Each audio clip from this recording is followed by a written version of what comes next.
Hi there. Welcome to Kat's Cooking Kitchen. It's a nice sunny Saturday here in Huntington Land. And today, as promised, I'm finally getting around to it. I am going to make some peanut brittle in the microwave. Simple, easy, almost foolproof, and no candy thermometers needed. And you'll have excellent, delicious peanut brittle when you're done. So let's get started, okay? It takes about 12 minutes of cooking time. And so if I'm doing it by myself and not talking, I can get it done in like 15 minutes per batch. So that's pretty good. So let's go. First we start off with peanuts. Oh, I forgot to get my salt out. That's a cup of peanuts. You can use, at least I do. Most people that make peanut brittle use the raw peanuts. I don't.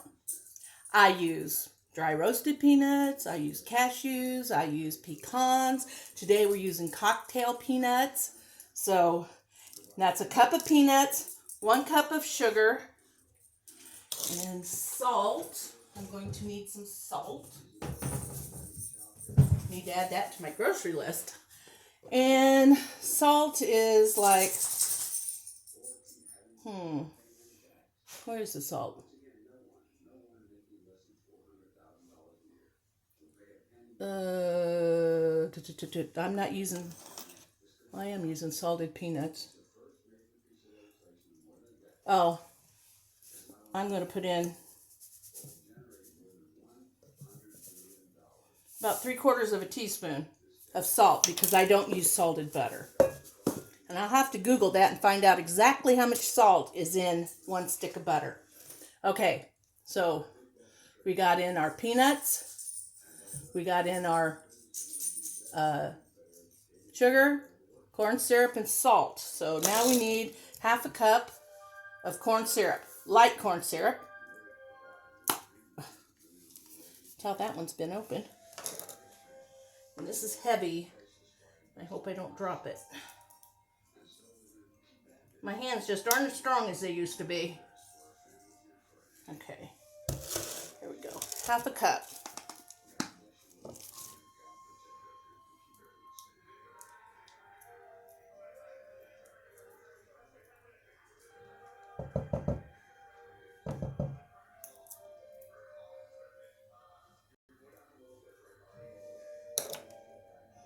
And try to get it all in there. Okay, I love the fact that you don't need a candy thermometer. I never trust that they're actually giving me the right temperatures.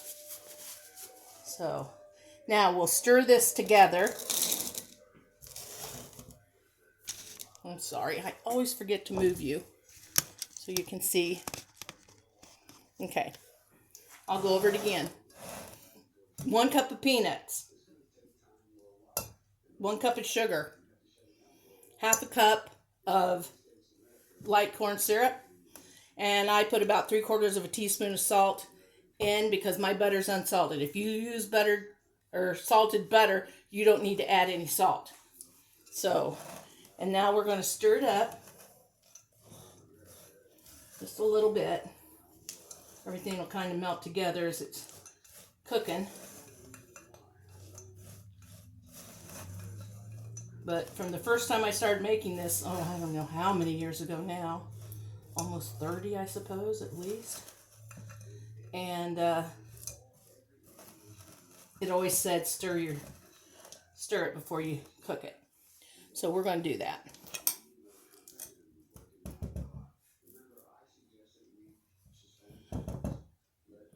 Okay, I try to get all my goop in there.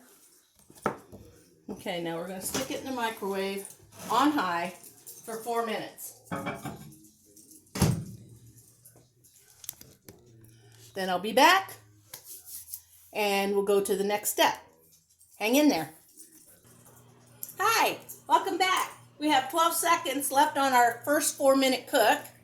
And all we're going to do is we're going to take it out and we're going to stir it really well and then stick it back in the oven for another 4 minutes. Here we go.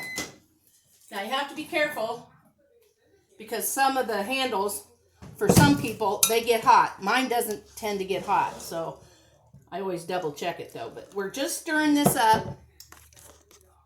We're just stirring this up really well. Make sure everything's combined.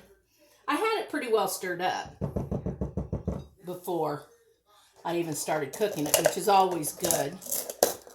Now, every microwave is different as far as they cook. And I thought mine was really good the last time, but I thought maybe I could add another 15 seconds or something. So on this one, I'm going to cook it for 4:15. Add that 15 seconds on, and I think it'll give me that little bit more light and airy crisp. Now, some people like to put their, this is my prepared pan here. I spritzed it with a little non-stick cooking spray. Then I take a paper towel and kind of wipe it over. So it's just, you can just tell that there's something on it.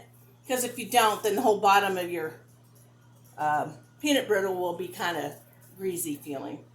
So that's what I do with that. Well, some people like it a little thicker. Some people want it paper thin. No matter how your family likes it, you just pour it in your pan and you just do this. That's how I do it. Some people take a spatula and spread it out, but I just do this. I like mine not real thick, but I don't like it paper thin, so I go kind of medium on the thickness that I make it. So, okay, I have, now when it comes out this time, we will add our stick of butter, and we'll add a teaspoon of vanilla. I get the vanilla and the baking soda mixed up because I'm used to using 1 teaspoon of baking soda in most recipes. This one calls for 1.5 teaspoons of baking soda and 1 teaspoon of vanilla. So I have my 1.5 teaspoons already measured out to make it quicker. And I'll be back in 2.5 minutes. Hey, welcome back. We have 4 seconds, and then we're going to add butter and vanilla, and then put it back in the microwave for 2 more minutes. Okay. Oh yeah, it's starting to turn golden already. Oh, man, it smells so good. Something I was going to tell you is I'm sure everybody has friends that can't have nuts. They're allergic to them, or because of diverticulitis or some affliction they may have that they've been told not to eat nuts. Don't put any nuts in it. I got a couple people that have requested peanut brittle from me and they can't have nuts. They said, I'd love some peanut brittle, but I can't have nuts. And I said, I won't put any nuts in yours. They were shocked. I'm sure a lot of you have already figured that out. Now that's just boiling. Look at that boil. Oh my goodness. I can't believe. I hope it didn't scorch. It's awfully dark for 2 more minutes. We're going to see. I don't think 15 seconds made a big deal. But let's start out with minute 30 instead of 2. Because I sure don't want it to burn. But the last time I made it, it was 4 minutes, 4 minutes, 2 minutes. And it was good. And I don't think 15 minutes made a big deal on my thing. But it had some dark spots in it. So when I finish up this video, I'm going to make 2 more batches. And those 2 will not have peanuts in it. So like I said, this is a pretty easy recipe that you can have done in 15 or 20 minutes. And this is one I like because it's got 2 4-minute cooks. So I just go over and sit down and rest while that's cooking.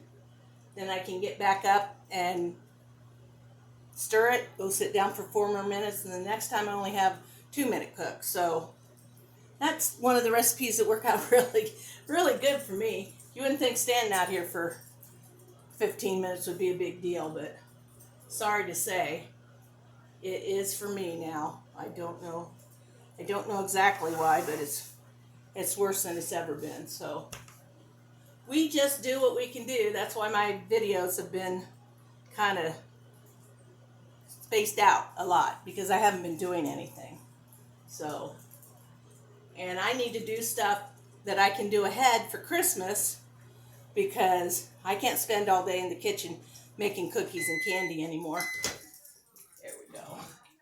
Now, we are going to add our 1.5 teaspoons of baking soda. We're going to stir it like crazy. And it'll foam up.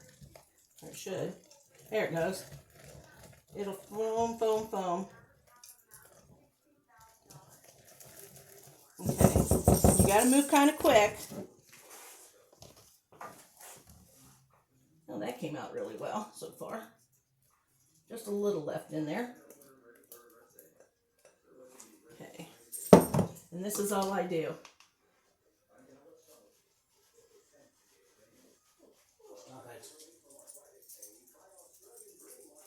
I'm going to pretty much leave it like that. Okay, I think I might try and get some of this. Nope, nope, see, it's just making it all go funky by doing that. Okay, there you are. I'm going to put you on pause till it's cool, and then I'm going to show you the finished product. So, hope you guys are enjoying this. We've been on for just short of 12 minutes, so we should be done 15 minutes or less. So hang in there. I'll be back. Hi, welcome back. We have cooled peanut brittle, and this one's stuck in there pretty good today because it filled up my pan. So I get out my little meat thing.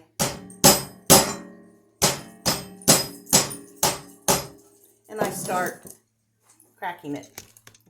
Should let you see me hit it. And you can, that's what I'll do with this one all the way around, is I'll just crack it, and then you'll have all these pieces. And it's breaking real easy.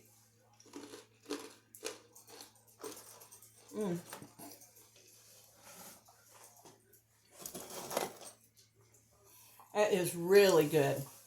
Really good. I wish you could all be here to help me eat it, because I need help. Actually, I have an idea for some of these, where it's going to go. There we go.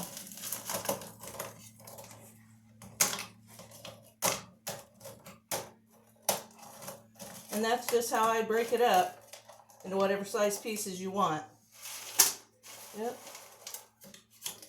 Daisy wishes I'd break it up and send one over the counter. Now sometimes it won't. This one's cracking real easy, so I'm getting a lot of smaller pieces.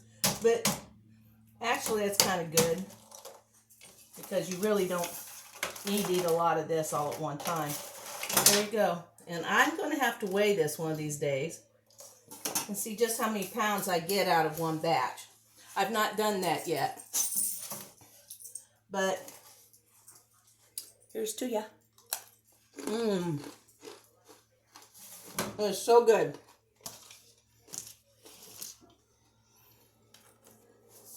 Please stay tuned and see what comes up next in our cooking bonanza here. Probably going to be a lot of Christmassy, treaty kind of things. I will still work in a savory dish or a dinner casserole or something, I'm sure, once in a while. But I do have a lot of stuff to get done before Christmas, and I just can't get it done in 2 or 3 days anymore, so I have to do it way ahead. So this is part of it. This stuff will last and last and last, so you can get it bagged up and ready to go, and you'll all be good. So Have a great weekend, everybody. I hope you're all having good luck finding things for Christmas that don't have to be shipped from out of the country, because I guess it sounds like you might not get it by Christmas. So I'll keep a good thought that everything will keep rolling in and everybody will have a very Merry Christmas. We've got about, what is it, the 3rd? Yeah, we've got like less than 3 weeks, or about 3 weeks. About 3 weeks. So it's going to be here before you know it. Okay, thanks a lot for watching Kat's Cooking Kitchen. Find me on Facebook or YouTube. And if you have any questions, shoot me a message or a comment under my videos. Thank you so much for watching. It's been fun. Thank you.